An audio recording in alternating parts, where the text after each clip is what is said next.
चक्रपथमा नि फेरि एक्सिडेन्ट भएको छ। केटाहरूले त भनिरहेछ कार एक्सिडेन्ट भएको छ अरे हैन। म कहाँबाट भिडियो लिइरहेको छु यो तपाईँलाई के थाहा यार, म कति मेहनतले भिडियो लिइरहेको छु भनेर। म त काम गर्ने ड्युटीमा छु अहिले हैन। कार एक्सिडेन्ट भयो अरे, कारलाई अनि के कारबाट कसलाई भयो त्यो त मलाई थाहा भएन हैन। अहिले मलाई खबर आयो, त्यही भएर मैले यहाँ भिडियो लिन आएको। तर भिडियोमा त खासै केही हेरिरहेको थिइनँ हैन।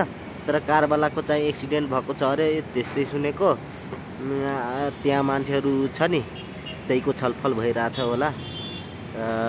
अब त म ड्युटीमा छु गाइज, तपाईँहरूलाई राम्रोसँग त म देखाउन सक्दिनँ हैन। यो पनि कहाँ उडेर आउँछ हौ मुला साग, हेर न गाइज। अब कस्तो घाइते भएको होला उता मान्छे यार। लास्टै एक्सिडेन्ट हुन्छ के यो ठाउँमा यार।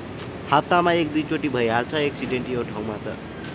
के गर्ने हैन, जिन्दगी हो यार, सबैको जिन्दगी पनि फ्याल्नु परिरहेछ कति मान्छेलाई। एउटा बच्चालाई उठाएको छ गाइज, हेरिराखेको छ कि छैन यार भिडियोमा त हेराइरहेको छैन हैन। त्यो मान्छे छ नि एउटा बच्चालाई घोडामा लिएर अनि गइरहेछ। अब के भएको छ बच्चालाई हैन। एउटा केटीले पनि खुट्टा दुखिरहेछ एउटा केटीलाई। के भयो कस्तो एक्सिडेन्ट भएछ यार लास्ट। ल गाइस युट्युब बाई बाई यार। के गर्ने, राम्रोसँग त म तपाईँलाई हेराउन सक्दिनँ हैन।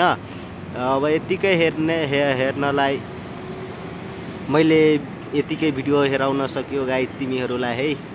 ल बाई बाई गाइस। अब त जे हुनेवाला थियो त्यो त भइहाल्यो हैन।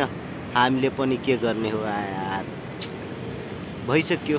राम राम सोहा।